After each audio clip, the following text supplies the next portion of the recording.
স্বৈরাচার পতনের 5টি কারণ নিয়ে আলোচনা করব ইনশাআল্লাহ। ওয়া মা তাওফীকি ইল্লা বিল্লাহ। সম্মানিত ভাইয়েরা আমার, আল্লাহ তাআলা কুরআনুল কারীমের মধ্যে বলেন, ওয়ালা তামশি ফিল আরদি মারহা ইন্নাল্লাহা লা ইউহিব্বু কুল্লা মুখতালিন ফখুর। আল্লাহ রাব্বুল আলামিন বলেন, এই দুনিয়ার জমিন হচ্ছে আমার জমিন। এই জমিনের মধ্যে শুধুমাত্র কেবলমাত্র আমি অহংকার করব, তাছাড়া কোনো মানুষ অহংকার করার মতো এখতিয়ার ক্ষমতা রাখে না। স্বৈরাচার পতনের 1 নম্বর কারণ হলো অহংকার যে ব্যক্তি করবে ওই ব্যক্তিকে আল্লাহ রাব্বুল আলামিন চেয়ার থেকে নামিয়ে দিবে, পতন ঘটিয়ে দিবে। আল্লাহ পাক ওই জন্যই কুরআনুল কারীমের মধ্যে বলেন, ওয়ালা তামশি ফিল আরদি মারহা ইন্নাল্লাহা লা ইউহিব্বু কুল্লা মুখতালিন ফখুর। আল্লাহ পাক বলেন, এই জমিন আমার, আসমান আমার, এই জমিনের মধ্যে একমাত্র রাজত্ব ক্ষমতা আমার। কোন দুনিয়ার মানুষ অহংকার যদি করে, এই দুনিয়ার মধ্যে ওই ব্যক্তির পতন আমি আল্লাহ ঘটিয়ে দিই। যেমন করে আমাদের দেশের সরকার চেয়ার পাওয়ার পর তিনি অনেক অহংকার করেছিল, যার কারণে আল্লাহ রাব্বুল আলামিন তাকে চেয়ার থেকে নামিয়ে দিয়েছেন, পতন ঘটিয়ে দিয়েছেন। যদি একটা ক্লু আপনাদেরকে দিই, একটা উদাহরণ যদি আপনাদেরকে দিই, আপনারা বুঝতে পারবেন। সম্মানিত ভাইরা আমার, আপনারা সবাই তো টাইটানিক জাহাজের নাম শুনেছেন। এই টাইটানিক জাহাজ যখন 6000 যাত্রী নিয়ে, লঞ্চটা নিয়ে যখন সমুদ্রের মধ্যে পাড়ি জমাইল, সমুদ্রের মধ্যে যখন 6000 যাত্রী নিয়ে যাত্রা শুরু করে দিল, এমন তো অবস্থায় 2 দিন পর, যাত্রা শুরু করার 2 দিন পরে জাহাজের মালিক অর্থাৎ ক্যাপ্টেন ডাক দিয়ে বলল, হে যাত্রী সকল ভাই এবং বোনেরা, তোমরা কেন আনন্দ উল্লাস করতেছো না? এই জাহাজের মধ্যে তো এমন কোনো জিনিস বাকি রাখা হয় নাই। এই জাহাজের মধ্যে মদ আছে, গাঁজা আছে, নর্তকী আছে, মহিলা আছে। এই জাহাজের মধ্যে সুইমিং পুল আছে, বাজার আছে, সকল কিছু আছে। তোমরা আনন্দ উল্লাস না করে কেন তোমরা বসে আছো? তোমরা মনমরা হয়ে কেন বসে আছো? এমন তো অবস্থায় সকল যাত্রীরা আনন্দ উল্লাস করতে শুরু করে দিল। আনন্দ উল্লাস করতে করতে তারা যাত্রীর সময়টা কাটাচ্ছিল। এমন তো অবস্থায় সম্মানিত উপস্থিতি, 2 দিন যখন পার হয়ে গেল, যাবার পর আবারও সেই জাহাজের ক্যাপ্টেন ডাক দিয়ে যাত্রীদেরকে উদ্দেশ্য করে বলল, হে যাত্রী সকল ভাই বোনেরা, তোমরা অবশ্যই জানো এই জাহাজটাকে অনেক শক্তিশালী করে বানানো হয়েছে, যার কারণে এই শক্তিশালী জাহাজটাকে কেউ ক্ষতি করতে পারবে না। এই জাহাজের যে তলা তৈরি করা হয়েছে, এই তলাতে 6 ফিট 6 ইঞ্চি ইস্পাতের লোহা দিয়ে এই নৌকাটাকে, জাহাজটাকে তৈরি করা হয়েছে। পৃথিবীর এমন কোনো শক্তি নাই যে শক্তি আমার জাহাজটাকে নষ্ট করে ফেলবে। এমন একটা জাহাজ আমি তৈরি করেছি, যেই জাহাজের ক্ষতি করার মতো কোনো মানুষ নাই। বলুন নাউজুবিল্লাহ। আছে তো একজন, তিনি আমাদের রব, আল্লাহ রাব্বুল আলামিন।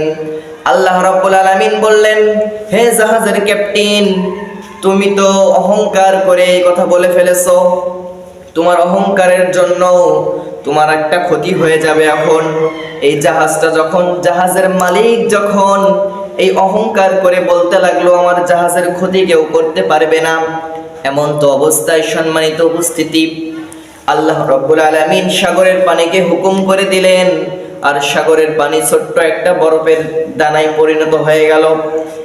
অল্প একটু পানি থেকে অল্প একটু বরফের দানা তৈরি হয়ে গেল, আর এই বরফের দানাতে সেই জাহাজটা গিয়ে ধাক্কা লাগলো। এমন তো অবস্থায় সেই 6 ফিট ইস্পাত দিয়ে তৈরি করা জাহাজ ছিদ্র হয়ে গেল। ছিদ্র হয়ে যাওয়ার পর পানি ঢুকতে শুরু করে দিল আস্তে আস্তে। ঢোকার পর সেই জাহাজটাকে পুরোপুরি 6000 যাত্রী সহ পানির নিচে দাবিয়ে দিল। বলুন সুবহানাল্লাহ। আল্লাহ পারে কি না? আল্লাহ সব পারে। সেই জন্য সেই জাহাজের মালিক, জাহাজের ক্যাপ্টেন যে অহংকার করেছিল, এই অহংকার করার জন্য আল্লাহ পাক রব্বুল আলামিন তার পতন ঘটিয়ে দিলেন। আল্লাহ রব্বুল আলামিন চাইলে সব কিছুই করতে পারেন, পারে কি না? আল্লাহ সব পারেন। আবারও আমাদের বিশ্বের মধ্যে একজন গায়ক ছিলেন, অনেক সুন্দর গান করতেন, আপনারা নাম জানেন, তার নামটি ছিল মাইকেল জ্যাকসন। কি নাম? Michael Jackson.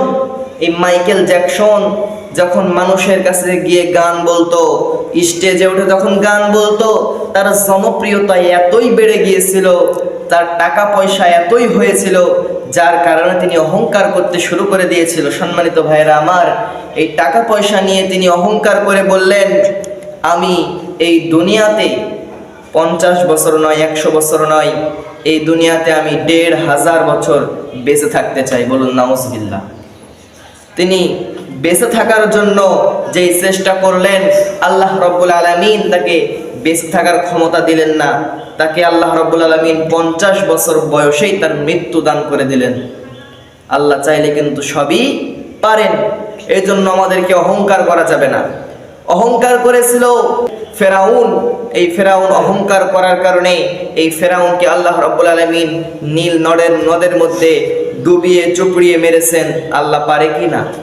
আল্লাহ সব কিছুই পারে। সম্মানিত ভাইরা আমার, এই জন্য স্বৈরাচার পতনের 1 নম্বর কারণ হলো অহংকার করা।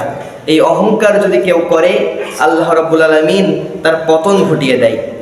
2 নম্বর কারণ, যে ব্যক্তিগুলো চেয়ার পাওয়ার পরে, এইরকম চেয়ারে বসার পরে যেই ব্যক্তিগুলো মানুষের প্রতি জুলুম করে, নির্যাতন করে, এই ব্যক্তিগুলোকে আল্লাহ রাব্বুল আলামিন চেয়ার থেকে নামিয়ে দেন, ক্ষমতা থেকে নামিয়ে দেন, তার পতন ঘটিয়ে দেন। যেমন করে আমাদের দেশের সরকার, শেখ হাসিনা সরকার, তিনি একটা আয়না ঘর তৈরি করেছিল। কি ঘর তৈরি করেছিল? একটা আয়না ঘর তৈরি করেছিল। এই আয়না ঘর কিরকম ঘর? এটাতে কি মুখ দেখা যায়? না, এটাতে মুখ দেখা যায় না। এই আয়না ঘর সেই আয়না ঘর, যে আয়না ঘরের মধ্যে জীবিত মানুষদেরকে কবরের মধ্যে রাখা হতো। ভালো ভালো বিশ্ব বরেণ্য বড় বড় মুফতি, মুহাদ্দিস, আলেম, এদেরকে নিয়ে গিয়ে সেই আয়না ঘরের মধ্যে শাস্তি দেওয়া হতো। এই আয়না ঘরের মধ্যে এক আলেম কানতে কানতে একটা গামছা দিয়ে তার চোখ মুছতেন।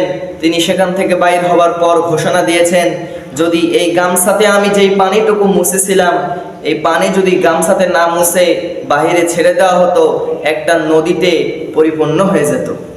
তাহলে ভাবেন, এই মাজলুমের দোয়া কি আল্লাহ কবুল করে নাই? আল্লাহ সুবহানাহু ওয়া তাআলা ওই মাজলুমের দোয়া কবুল আর মঞ্জুর করে নিয়েছেন।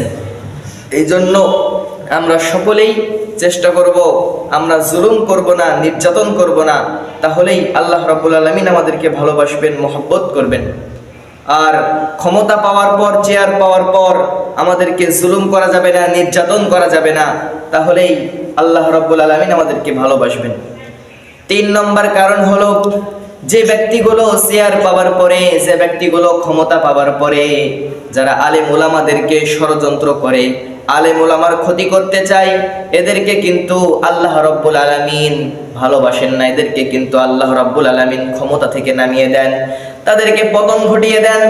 কেমন করে দেখেন, সাইয়্যিদনা মূসা আলাইহিস সালাতু ওয়াস সালাম আমাদের প্রত্যেকের চেনা একজন নবী। এই সাইয়্যিদনা মূসা আলাইহিস সালাতু ওয়াস সালামের এত সুন্দর একটা চেহারা ছিল, যার চেহারার দিকে যদি কোনো মানুষ তাকাইতো, তার চেহারার দিকে তাকানোর পর সে আর চোখ ঘুরাইতে পারতো না, এত সুন্দর তার চেহারা ছিল।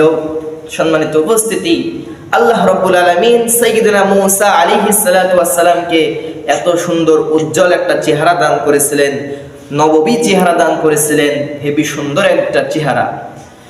সাইয়্যিদনা মূসা আলাইহিস সালাতু ওয়াস সালাম প্রত্যেকদিন সকালবেলা কালেমার দাওয়াত দিত, কালেমার ব্যাখ্যা করত। একটা পাথরের উপর দাঁড়িয়ে দাঁড়িয়ে কালেমার ব্যাখ্যা করত। হাজার হাজার লক্ষ লক্ষ কোটি কোটি মানুষ এসে সাইয়্যিদনা মূসা আলাইহিস সালাতু ওয়াস সালামের সেই আলোচনাগুলো শুনতো, কালেমার দাওয়াতগুলো শুনতো। এত সুন্দর করে তিনি বক্তৃতা দেন, মানুষ শুনেই কিন্তু পাগল হয়ে যেত, পাগল পারা হয়ে বসে বসে শুনতো। সম্মানিত ভাইয়েরা আমার, এমন তো অবস্থায় সাইয়্যিদনা মূসা আলাইহিস সালাতু ওয়াস সালামের সেলিব্রিটি এত জনপ্রিয়তা দেখে, মূসা আলাইহিস সালাতু ওয়াস সালামের ভাইরাল হওয়া দেখে, জনপ্রিয়তা দেখে কারণ ফেরাউন, হামান এই তিন শয়তানের সহ্য হইল না। সঙ্গে সঙ্গে এই তিন শয়তান গোপনে রাতের অন্ধকারে মিটিং শুরু করে দিল যে এভাবে কি করে এই মূসা আলাইহিস সালাতু ওয়াস সালামের জনপ্রিয়তা কমানো যায়। যদি মূসা আলাইহিস সালাতু ওয়াস সালামের জনপ্রিয়তা আরো বাড়তেই থাকে তাহলে তো আমাদের চেয়ার থাকবে না, আমাদেরকে মানুষ চেয়ার থেকে নামিয়ে দেবে আর মূসা আলাইহিস সালাতু ওয়াস সালামকে চেয়ারে বসায় দিবে। এই জন্য তারা তিনজন মিলে একটা গোপন মিটিং করলেন, আলাপ পরিচালনা করলেন। করার পর তারা একটা সিদ্ধান্তে পৌঁছালেন। সিদ্ধান্ত দিল যে আমি পতিতালয়ে যাব। পতিতালয়ে যাবার পরে একটা মেয়েকে ভাড়া করে তাকে অপমান করব, লাঞ্ছিত করব। সম্মানিত উপস্থিতি, সেই কারণ পতিতালয়ে চলে গেল। পতিতালয়ে যাবার পরে তিনি একটা মহিলাকে গিয়ে বললেন, হে মহিলা, তোমাকে একটা কাজ দিব, এই কাজটা যদি তুমি করতে পারো তোমাকে 1000 স্বর্ণ মুদ্রা দিব। এমন তো অবস্থায় সেই মহিলাটি তার কাজের জন্য প্রস্তুত হয়ে গেল যে হ্যাঁ আমি কাজটি করতে পারি, কিন্তু কাজটা কি বলুন। তখন কারণ বলল, কালকে সকালবেলা যখন সাইয়্যিদনা মূসা আলাইহিস সালাতু ওয়াস সালাম জনপ্রিয় মানুষ হয়ে মানুষের মধ্যে তিনি কোরআনের দাওয়াত দিবে, কালেমার ব্যাখ্যা করবে, এমন তো অবস্থায় তুমি সেই মজলিসের মধ্যে দাঁড়ায়া যাবে। দাঁড়ায়া গিয়ে বলবে, এই মূসা আলাইহিস সালাতু ওয়াস সালাম আমার পতিতালয়ের নিয়মিত কাস্টমার। নাউজুবিল্লাহ বলবেন না? এই পতিতালয়ের নিয়মিত কাস্টমার এই কথা বলে তাকে অপমান, লাঞ্ছিত করবে, তাহলে তার জনপ্রিয়তা আর থাকবে না। এমন তো অবস্থায় সম্মানিত উপস্থিতি, এই কথা শোনার পর সেই পতিতালয়ের মহিলাটি, তার নাম ছিল খবজা, এই খবজা ডাক দিয়ে বলল, হে কারণ আমি তোমার কাজটি করতে পারি, কিন্তু আমাকে 500 স্বর্ণ মুদ্রা আগে অ্যাডভান্স করতে হবে। অ্যাডভান্স করার পরে তুমি তোমার কাজ আমি করে দিব। কাজ করা যদি ভালো লাগে তাহলে পরে আমাকে আবারও 500 স্বর্ণ মুদ্রা দিও। এমন তো অবস্থায় কারণ কাফের, এই কাফেরটাকে, কাফের সেই পতিতালয়ের মহিলাটাকে 500 স্বর্ণ মুদ্রা দিয়ে দিলেন।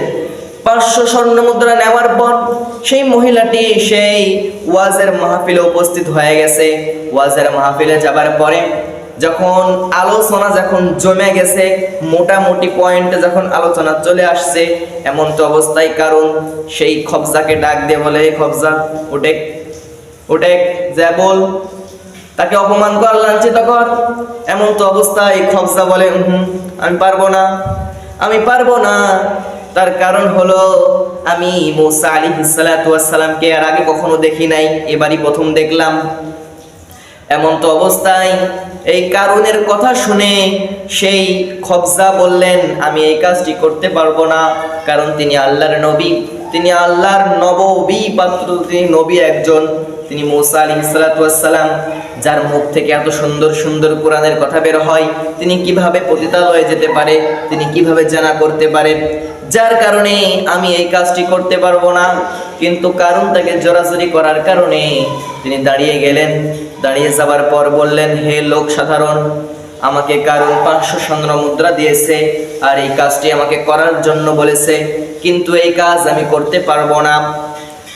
এমন তো অবস্থায় আল্লাহ রাব্বুল আলামিনের পক্ষ থেকে কারণের জন্য শাস্তি নির্ধারিত হয়ে গেল, কিন্তু মূসা আলাইহিস সালাতু ওয়াস সালামের জনপ্রিয়তা আরো বেড়ে গেল। সুবহানাল্লাহ। সম্মানিত উপস্থিতি, আমরা এই 3টি বিষয় মেনে চলব। যদি কোনো মানুষ ক্ষমতা পায়, আমাদেরকে 1 নম্বর অহংকার ছাড়তে হবে, 2 নম্বর আমাদেরকে জুলুম নির্যাতন ছাড়তে হবে, 3 নম্বর আমাদেরকে আলেমের প্রতি ষড়যন্ত্র করা যাবে না।